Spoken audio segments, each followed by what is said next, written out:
வணக்கம். ஜேகே செய்திகளின் பிரதான செய்திகள். முதலில் தலைப்புச் செய்திகள். நாட்டின் புதிய பொலிஸ்மா அதிபராக பிரியந்த வீரசூரிய பொறுப்பேற்பு.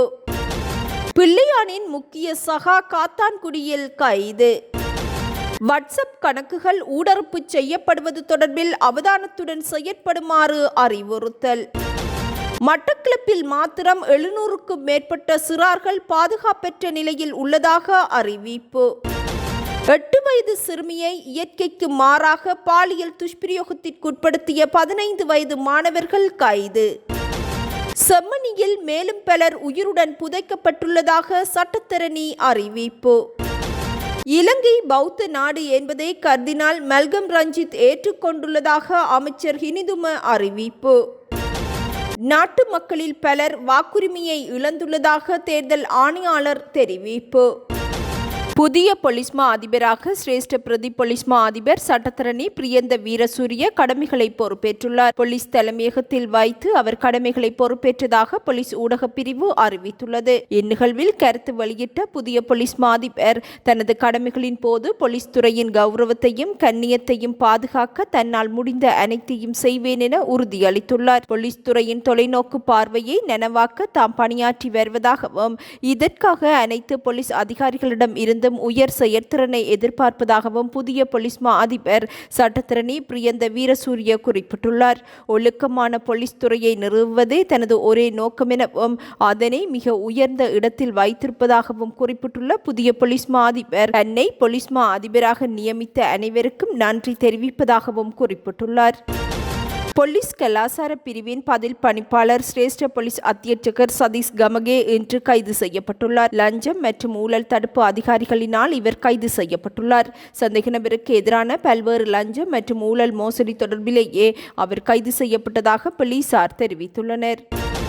பிள்ளையான் என்று அழைக்கப்படும் முன்னாள் ராஜாங்க அமைச்சர் சிவனேசத்துறை சந்திரகாந்தனால் செய்யப்பட்டதாக சந்தேகிக்கப்படும் கொலைகளின் முக்கிய துப்பாக்கிச்சூடு நடத்திய பிள்ளையானின் சகாவான முகமது ஷாஹித் என்பவர் காத்தான்குடியில் வைத்து குற்றப்புலனாய்வு பிரிவினரால் கைது செய்யப்பட்டுள்ளார். சந்தேக நபர் நேற்று மாலை அவரது வீட்டில் வைத்து கைது செய்யப்பட்டுள்ளார். கிழக்கு பல்கலைக்கழக முன்னாள் உபவேந்தர் பேராசிரியர் சுப்பிரமணியம் ரவீந்திரநாத் கடத்தப்பட்டு காணாமற் போன சம்பவம் தொடர்பில் சந்தேகத்தின் அடிப்படையில் முன்னாள் ராஜாங்க அமைச்சர் பிள்ளையான் என அழைக்கப்படும் சிவனேசத்துறை சந்திரகாந்தனை கொழும்பு குற்றப்புலனாய்வு பிரிவினர் மட்டக்களப்பில் உள்ள அவரது காரியாலயத்தில் வைத்து கடந்த ஏப்ரல் மாதம் 7ஆம் தேதி கைது செய்திருந்தனர்.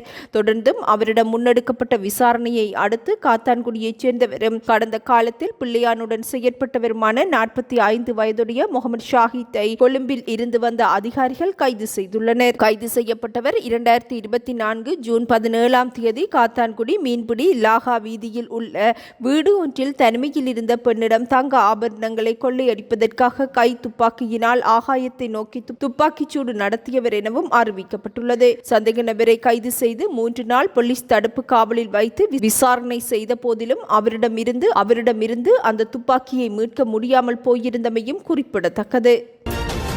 2019 உயிர்த்த ஞாயிறு தாக்குதல்கள் குறித்து சேனல் 4 ஆவணப்படத்தில் வெளியிடப்பட்ட முக்கியமான நபரான அசாத் மௌலானாவை மீண்டும் நாட்டிற்கு அழைத்து வருவதற்கான நடவடிக்கைகள் முன்னெடுக்கப்பட்டு வருவதாக அமைச்சர் பிமல் ரத்நாயக்க தெரிவித்துள்ளார். இதுபோன்ற ஒரு முக்கியமான கட்டத்தில் எதிர்க்கட்சிகள் பாதுகாப்பு பிரதி அமைச்சர் அருண ஜெயசேகரவிற்கு எதிராக நாடாளுமன்ற சபாநாயகரிடம் நம்பிக்கையில்லா தீர்மானத்தை சமர்ப்பித்திருப்பது ஏமாற்றத்தை தருவதாகவும் பிமல் ரத்நாயக்க சுட்டிக்காட்டியுள்ளார். இவ்விடயத்தில் எதிர்க்கட்சி குறுகிய மனப்பான்மையுடன் செயற்படுவதாகவும் அமைச்சர் குற்றம் சுமத்தியுள்ளார். உயிர்த்த ஞாயிறு தாக்குதல்களின் போதும் அதற்கு பின்னரும் ஆட்சியில் இருந்த ரணில் விக்ரமசிங்க, சஜித் பிரேமதாச மற்றும் கோட்டாபய ராஜபக்ச ஆகியோர் அப்போது அருணா ஜெயசேகர மீது எந்த விசாரணையையும் நடத்தவில்லை எனவும் அமைச்சர் பிமல் ரத்நாயக்க தெரிவித்துள்ளார். இலங்கையில் வாட்ஸ்அப் பயனர்களுக்கு அவசர எச்சரிக்கை விடுக்கப்பட்டுள்ளது. வாட்ஸ்அப் பயனர்களின் கணக்குகள் ஊடறுப்பு செய்யப்படுவது தொடர்பிலேயே இந்த எச்சரிக்கை விடுக்கப்பட்டுள்ளது. இலங்கை கணனி அவசர பதிலளிப்பு பிரிவு இந்த எச்சரிக்கையை விடுத்துள்ளதுடன் இந்த ஆண்டு இதுவரை இவ்விடயம் தொடர்பில் 64 முறைப்பாடுகள் பதிவு செய்யப்பட்டுள்ளதாகவும் சுட்டிக்காட்டியுள்ளது. பல சம்பவங்கள் முறைப்பாடு செய்யப்படுவதில்லை எனவும் இதனால் சரியான புள்ளி விபர தகவல்களை வெளியிட முடியாதுள்ளதாகவும் அதிகாரிகள் தெரிவித்துள்ளனர். ஊடறுப்புகளினால் பாதிக்கப்பட்டவர்கள் தமது கணக்குகளின் உரிமையை மீண்டும் பெறுவதற்கு கணனி அவசர பதிலளிப்பு பிரிவினை தொடர்பு கொள்ள முடியும் என சிரேஷ்ட பொறியியலாளர் சார்க் தம்னுபொல தெரிவித்துள்ளார். ஜூம் கூட்ட இணைப்புகளை கிளிக் செய்ததன் மூலம் இந்த ஊடறுப்புகளில் சிக்கியதாகவும் அவர் சுட்டிக்காட்டியுள்ளார்.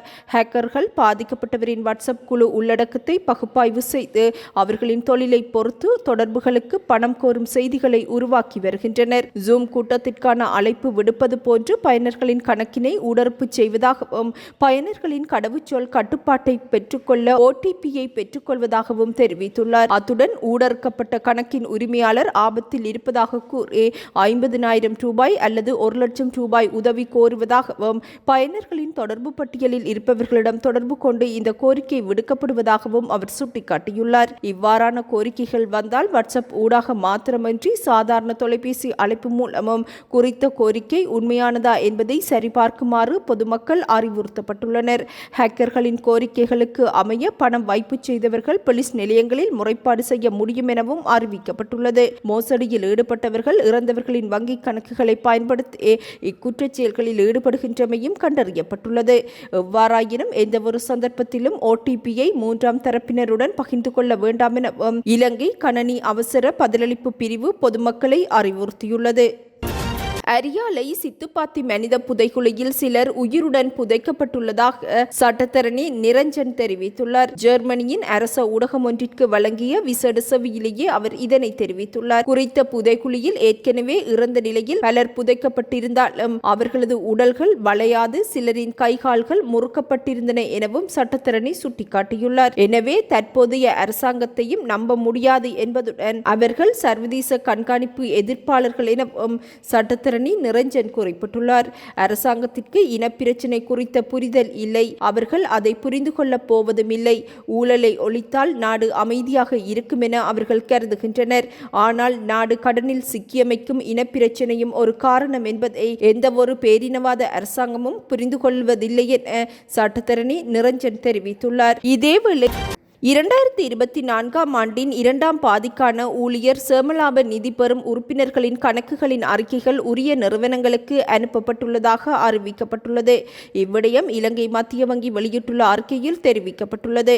இதன்படி உறுப்பினர்கள் தமது புதுப்பிக்கப்பட்ட கணக்கு அறிக்கைகளை தங்கள் நிறுவனங்களின் நிர்வாக அதிகாரிகளிடமிருந்து பெற்றுக்கொள்ளுமாறு மத்திய வங்கி கோரிக்கை விடுத்துள்ளது. இதேவேளை கணக்கு அறிக்கைகளில் வரவு வைக்கப்பட்டுள்ள உறுப்பினர்களின் பெயர்கள், தேசிய அடையாள அட்டை எண்கள் அல்லது பங்களிப்புகள் குறித்து ஏதேனும் முறைப்பாடுகள் காணப்பட்டால் அவற்றை 011-22-06690 என்ற தொலைபேசி எண்ணுக்கு அழைப்பினை எடுத்து தெரிவிக்க முடியும் எனவும் மத்திய வங்கி அறிவித்துள்ளது.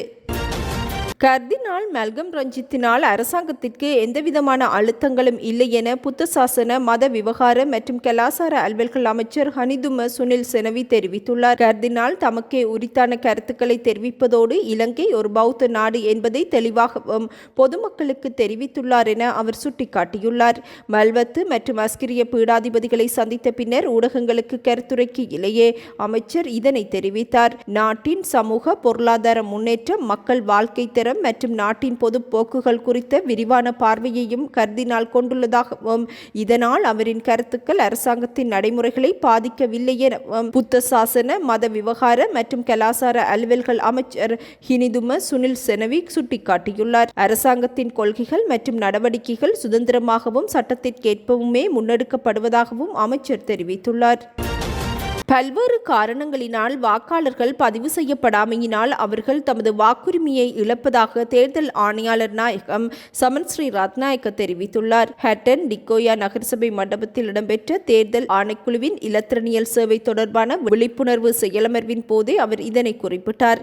நாட்டில் உள்ள வாக்காளர்கள் இலகுவாக தேர்தல் ஆணைக்குழுவின் சேவையை பெறும் வகையிலேயே தற்போது இலத்திரனியல் சேவை முன்னெடுக்கப்பட்டுள்ளதாகவும் அவர் சுட்டிக்காட்டியுள்ளார்.